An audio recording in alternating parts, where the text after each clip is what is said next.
Hi, Kristen, I think you're muted. Hang on one moment. Okay. Oh, okay, thanks. Sure. I was just saying the preliminaries. Tom, I'm glad you can hear me now. Thank Okay, you. I'm sorry. Not to worry. I'm glad you mentioned that because no one else can hear me either. Okay. So, as you all know, the overall precepts of the design guidelines are keep it simple, keep it in scale, respect historic resources, and make all new design compatible with the existing context. We are in the transitional hillside and exterior site lighting um, sections of the design guidelines. In the transitional hillside treatment area, TH number 19, mass and scale. Building elements should be in scale with the overall mass of the building. Staff analysis is that the proposed addition is not in scale with the existing mass of the building. Specifically, the height of the proposed addition is not compliant with the design guidelines. The proposed condition is to reduce the height of the addition to be in scale with the existing building per TH number 19, A5. And then exterior and site lighting, ES. Number 1, A1, unshielded high-intensity light sources and those that direct light upward are not permitted. B3, all exterior light sources should have a low level of luminescence. Fixtures with a maximum 400 to 500 lumens are preferred for site lighting. Lower intensities should be used in architectural fixtures such as step lights. Staff analysis is the 2 proposed wall sconces have the potential to exceed 500 lumens, and the wall sconces also have multiple bulbs that direct light upwards.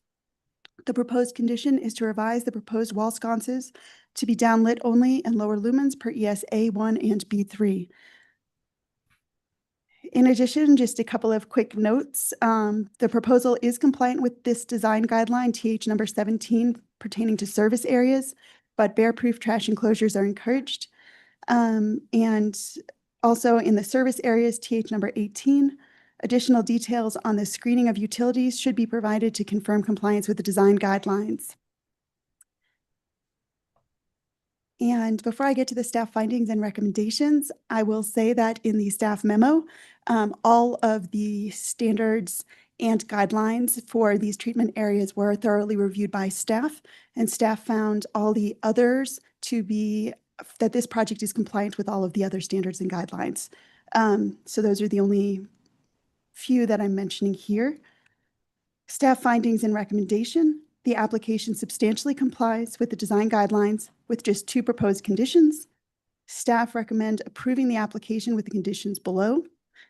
And there's a proposed motion in the packet. And I won't read it, Mark, because this is just proposed by staff. And I will put it up on the screen here. Okay, I only have one question. Not always, but often when we have a mass and scale issue, we continue it, but this is pretty straightforward, but do you have a recommendation on the height reduction? I think, why don't we do this? Why don't we let the applicant present their project and then we can talk about it Okay. on the screen, if that works. Thank you. Yep, that's fine. Hey, Mark, how you doing? Good. Yeah, welcome Yeah. back. Oh, thanks. Yeah, it's good to see you. I just had a quick review of the lighting. We can address that pretty easily. And then I wanted to share my screen really quick just to address the mass and scale that we do have some room to adjust the height of that roof. We prefer not to, but I put together, there are quite a few houses that have been approved through HARC that are not built yet. The one next door at 503 is under construction, and all of these houses along the street are, fairly large scale homes. You know, 521 to 523 are more of a 4-story structure, and so we did look at that one, and we were doing the addition and trying to relate to the overall mass and scale of the future of the street on Curtis Drive. Um, but I understand the concern, and then we do have some room. I mean, we could drop that plate 6 inches. I mean, right now we've made that shed roof a subordinate roof to the main gable, which we typically do, and then we dropped it about 1'10" below the main ridge line. But we do have some room to reduce the scale. Tom, I'm looking at A51. Would just fast forward to this since this is really the issue, since you're gonna adjust the lighting. Sure. And it's a tighter view, or you could zoom in on the one on the upper middle left there. I don't care. Or A51, Okay. whatever's easier for you. Or we're looking at the south elevation here. Yeah.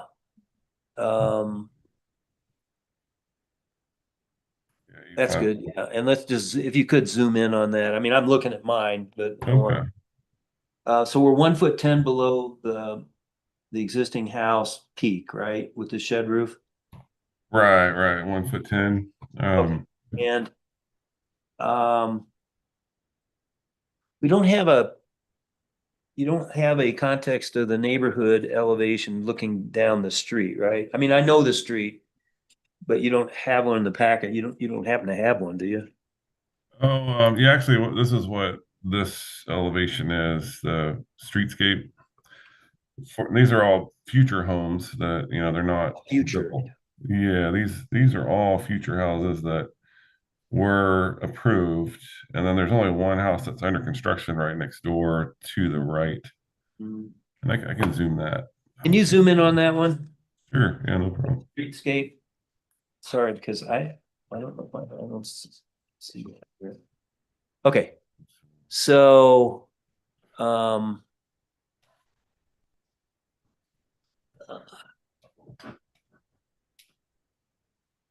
okay. So if you go back to the elevation that we were on, the south elevation, I mean, I agree with Darren and Kristen's recommendation to lower it. Question is how much? And if you would like, I can share a thought while this is on the screen. Staff finds that, the primary roof form should dominate, and the way that this is depicted, the secondary roof form does not appear to be subordinate. And I think that it really needs to come down significantly in order to really bring that primary roof form into that dominant roof form. Right now, it adds a lot to the mass, but it also takes away from some of the other design guidelines at the same time. So I think it's a mass and scale issue. Staff feels like that is one way to address that issue easily. And if there's flexibility, Tom, which it sounds like it is, that leaves us some room to really, perhaps lower that down. Obviously, don't reduce the slope because we're not looking for that, but to bring it more into compliance with that secondary roof form part of the design Tom, guidelines. I know you said there's 6 inch, you could lower on the base plate, but I'm not sure that's enough. And we want to try to work with you here. Okay. But, and it's hard. I mean, I just penciled in another foot to 18 inches. And obviously on the left side, which I guess would be west, then you're pinching some headroom. What is that base plate on that left side? What is your limitation on, I assume that's the west side of this issue is, I mean, can it go down Right. 18 inches? Yeah, we have a 8'10" plate height in that room. So we're trying, like, the entire house has 8-foot ceilings, and so we're trying to get a little bit more volume in the addition. Yeah. But we could drop that down 10 inches and have an 8-foot ceiling in that space. It would just Well, you'd have a higher ceiling, except in the corner, you would have. exactly right. Yeah, But yeah. I'm gonna say that I think if it's I mean, I've seen projects with you where, we were 5 feet along the outside, and I'm not gonna go that extreme here, but I do think that we should go a foot. It's a few more inches than what you're suggested. And so Okay. that 7, 8, in that corner, obviously a person can stand up. Maybe it should go longer. It's great to have it. That's why oftentimes we see these again, but I don't want to slow it up. I guess we can see it again when I sign off the CA, and we can just say, was a foot enough? So I'm going to a minimum of I'll get to the motion here, but we got to get some public comment first. Sure. But I don't have any other questions. And would like to hear from any public that would like to comment. We don't really have any public. Oh, I guess we do. Any public? But none that are here for this, okay. And so, Tom, if you don't have any other last words, we'll make a motion here and take a look at it on the CA rather than continuing. Sure, that'd be great. That sounds good. Okay. So I move to approve the proposed minor scale addition and alterations at 505 West Colorado based on the findings of staff memo dated June 20th. Following conditions. Number one, I'm going to modify to simply say reduce the height a minimum of 1 foot further for the addition to be in scale with the existing building per TH 1985. Number two, as written. This motion is based on evidence testimony provided at a public hearing held on June 20th, 2025. No such hearing provided as required by the Telluride Land Use Code. Revised plans incorporating the conditions of approval shall be submitted within 60 days or this approval becomes null and void, and the rest as written. So thank you. We'll look forward to getting a quick response and we'll look at that CA and thank you very much. Good Yeah, seeing thanks a you. lot. Yeah, appreciate it. It's good to see you too. Guess we're still both here. Yeah, we are. Yeah, Okay. We'll probably see you this summer sometime. Okay. All right. Yeah. All Thanks, Mike. right. Yeah, thanks Have a good day. Yep. Thank you, Tom. Yeah, The next project is 423 East Columbia Rehab and Addition. It's consideration of a minor scale alteration of a rated structure within the THLD that does not increase the floor area per land use code 7203A3C2 and an insubstantial scale addition to the existing building, which will increase the structure's floor area by less than 10% within the districts per 7203A3D4. It's lot 7, block 16 East Telluride at 423 East Columbia. It is in the historic residential district. The owner is Catherine Bacon, Jesse Pekla, and Sheila Finney. And the applicant, Justin Tudor, staff member is Kristen Clothier. Kristen? Sure. 1 moment.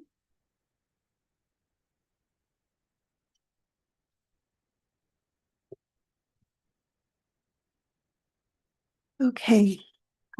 Thank you, Mark. Mark provided the summary overview of the project at 423 East Columbia. Again, the zone district is historic residential, treatment area historic residential, and the property is located inside the Telluride Historic Landmark District, and there are several rated structures in the immediate vicinity. The contributing structure existing on the property is circa 1900. The project proposes an addition and alteration of an existing historic structure, so it's contributing. Overall precepts of the design guidelines, I went over them previously. And in this case, the rehabilitation, historic residential, and exterior lighting standards of the 2024 design guidelines apply. So I will again state in this case that staff reviewed all of the standards and guidelines that applied to those 3 treatment areas relevant to this project and found that most of the project is in compliance with most of the guidelines. So I'm just going to focus on those that are needing further discussion at this time. Rehabilitation standards RE number 18, existing alteration and additions. B, a more recent alteration that is not historically significant may be removed. The staff analysis here is the celestial windows on the front deck were a previous non-historic addition. Although the application is not proposing a full restoration, which would entail the removal of the deck, the removal of the windows is more aligned with what might have been seen historically. The determination is that the proposed project is in compliance with RE number 18. Rehabilitation standard RE number 19, new alterations and additions. D, a substantial addition should be clearly distinguishable from the historic building, so it can be understood as a more recent change. And 2, a change in siding details or fascia sizes and other variations in stylistic features also may be considered. Staff analysis here is that the proposed addition is subordinate to the historic structure and will require minimal loss of historic fabric. There is also a proposed material change from wood siding to metal, further distinguishing the addition. The determination here is that the proposed project is in compliance with RE number 19. Now moving on to historic residential, HR number 19 roof forms. And I went over the previous two just because the rehabilitation standards are so important. I wanted to make sure that we put on the record that compliance piece. Now moving on to HR number 19 roof forms. A, use traditional roof forms. Number 1, sloping roof forms such as gable, hip, and shed should be the dominant roof shapes. These forms should be symmetrically designed. The staff analysis here is that no roof plan was provided for the proposed addition. So determination is the proposed project may not be in compliance with HR number 19. We propose the condition to provide a roof plan specifying the roof form of the proposed addition per HR number 19A1. It's possible that the applicant during their presentation might address this item during this meeting as well. So moving on to HR number 24, building materials. 5, materials not allowed include stucco reflective materials such as mirrored glass or polished metals and rustic shakes. Staff analysis is that the proposed siding for the addition is weather-treated metal panels. Determination, the proposed project may not be in compliance with HR number 24. It is unclear if the material is reflective. Again, the applicant during their presentation may be able to provide clarification on the materiality. Otherwise, the proposed condition is to ensure the finish of the metal panels is non-reflective per HR 24A5. Finally, exterior and site lighting, ES number 1, exterior lighting. The character and level of lighting is a special concern in the community. Exterior lighting should be a subordinate element so that the stars in the night sky are visible. Historically, exterior lights were simple in character. Light bulbs were relatively low in intensity and were shielded with simple shade devices. This overall effect should be continued. The staff analysis here is that no exterior lighting plan has been provided. The determination is the proposed project may not be in compliance with ES number 1 intro. It is unclear if the material, is consistent with the design guidelines. And so I look forward to the applicant's presentation, which may address this, but the proposed condition is still for the applicant to provide an exterior lighting plan per ES number 1 intro consistent with the design guidelines. So we have our findings, which is that the proposed addition and alterations are minimal and respect the existing historic structure by virtue of being insubordinate and by the removal of non-compliant portions of previous additions. Therefore, staff recommend approving the application with the conditions below. Included in the staff memo is a proposed motion with those conditions. And I will stop here and allow the applicant to share their presentation. Okay, I have no questions. I look Great. forward to hearing from the applicant. So welcome and go ahead and share your screen. Thank you so much. Is microphone good? It's good. Okay, wonderful. Good morning, Mr. Shambaugh. Thank you, and thank you. That guy died in 1990. I'm just Mark. I'm just Mark. Let me share Okay. my screen. Okay. And Kristen, thank you. You've been a tremendous help throughout all of this. You've been great. Pleasure to work with you. Okay, everyone can see my screen. Great. Well, I would say overall, with the conditions provided, I think all of them are very fair and we're happy to address those. First things first, regarding the metal application, this will be something we will clarify as to be non-reflective, with the treatment being more of a matte or a satin finish, ensuring low reflectivity. I just quick jump to the other ones. Regarding a roof plan, happy to provide a roof plan as a quick overview of the area of addition.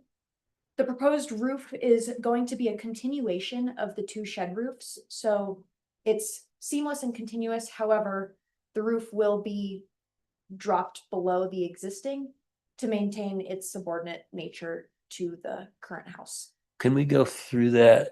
So if I'm looking on the right side, I guess I have that elevation. I just want to be clear about the addition. And when you say it will be dropped below the gable, show me that, zoom in on that. And let's look at that real quick. The addition roof will be dropped below the historic house gable. What's the best view of that? Yeah, so, and I can provide more 3D views when addressing the condition. However, this is going to be the roof line of this corner piece that we're filling in. And the roof line, let me jump to a better view. So with the house layout, we have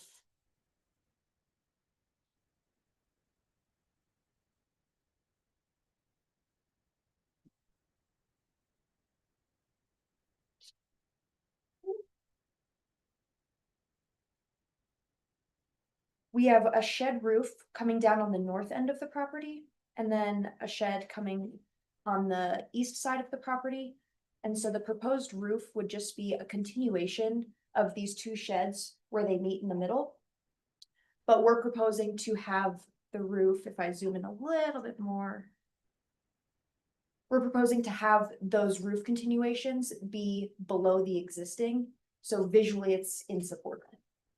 Okay, and so the section with the skylight is the only aspect of addition, or is that appendage off to the left as we see it? Is that part of the addition also? Nope, it's just gonna be this corner. that Okay, we're just to, proposing to all fill. right, just to clarify. Thank you. And then addressing the final condition regarding a lighting plan, absolutely happy to provide one. More of a question for you guys. We're not proposing any changes to existing lighting outside. And so with that said, I'm happy to provide a plan that says no change to existing, if that's what you guys are looking for. That'll remedy the condition, so that's fine. Okay, well, I don't have any other questions. Be straightforward. We should hear from the public. There's nobody out there electronically to raise their hand. Anybody else want to speak to this? Okay.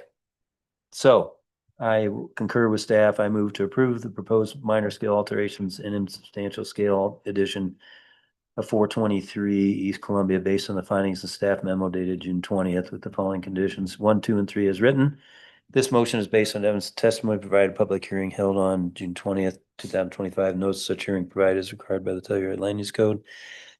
The revised plans incorporating the conditions of approval should be submitted within 60 days of this approval, or it becomes null and void, and the rest as written. So thank you very much. Thank you Good so luck much. with the project. Great Yeah. work, guys. Thank you for your consideration. Yes. Appreciate it. You're welcome. Thanks for coming. Support team. Okay. Have a great day, you guys. Our last public hearing item is TEC Redux reapproval. Consideration of a minor scale alteration of a rated structure within the THOD that does not increase the floor area per land use code 72033C2 and insubstantial scale alterations to non-historic portions of a designated historic structure within the district that does not increase the floor area per land use code 7203A3D6. It's lot 22, block 4, 232 West Colorado in the historic commercial district. The owner is 232 West Colorado LLC and a 232 West Colorado B LLC, a Colorado LLC. Applicant is Alpine Planning LLC and Tommy Hine Architects and staff member Kristen Collier. Kristen?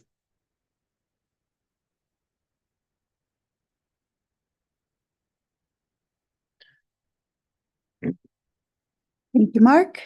So this is 232 West Colorado. Mark read the summary for this project.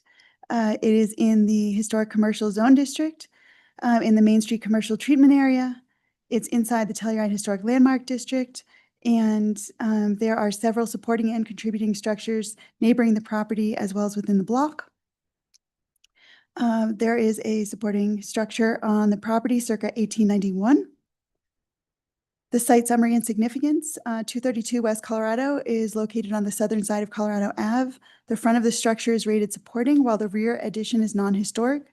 The surrounding structure to the east is non-historic, while the structure to the west is rated supporting. There are several highly rated structures in the immediate vicinity, including a significant landmark interior. I previously went over the overall precepts of the design guidelines. In this case, the Main Street Commercial, Rehabilitation, Alley Shed and Secondary Structures, and Exterior Site Lighting Standards of the 2024 Design Guidelines apply. And I will just state that staff has reviewed all of the design guidelines in those four sections of the design guidelines and standards as compared to this project, and finds that the proposal complies with all of the standards in the design guidelines for three of those: Main Street commercial, alley shed and secondary structures, and exterior site lighting. So I'm only going to focus on the rehabilitation standards. RE number 5, missing building components. D, conjectural historic designs for replacement parts that cannot be substantiated by written, physical, or pictorial evidence are generally inappropriate. The staff analysis here is that with the addition of an entryway on the north elevation above the door is a proposed transom, though there is photograph evidence of the entryway, there is no evidence of a transom. The proposed condition here is to provide evidence that a transom existed on this entryway or remove the transom per RE number 5D. In addition, in RE number 6 doors, C2, transoms should be retained and not added if none existed historically. The staff analysis here is that there is a proposed addition of a door and transom on the northern street-facing facade. There's no physical evidence presented that a transom was part of that previous entryway. And so the proposed condition and the two tie together is to provide evidence that a transom existed on this entryway or remove the transom per RE number 10C2. So staff findings and recommendations. Staff finds that the proposal is substantially compliant with the design guidelines and is compatible with the existing historic structure. There are minimal conditions, therefore, staff recommend approval of the application with the following condition. A proposed motion is presented in the staff memo. I'm putting it on the screen here. And the applicant will present their presentation. I'm happy to answer any questions subsequently. Thanks, Mark. Okay. And just the history of the place. When did we approve this addition? Was it, well, I can ask the applicant if you don't know. Certainly, no. It was 3 years ago that it was Okay. approved. And So this is coming back before you anew to give additional time for the project as it wasn't renewed previously. Okay. All right. We'll hear from the applicant if you want to welcome, if you want to share your screen. Sure. Good waiting, Mark, Kristen. We have no additional comments about what staff has said unless you have questions, Mark. We're glad to pull up the plan set and answer them if you have any questions. Well, did you find out whether it was there or not? We looked at the photos, Mark, and we couldn't find any that give proof one way or the other. So, but we're fine with the condition and we'll remove that. Yeah. It's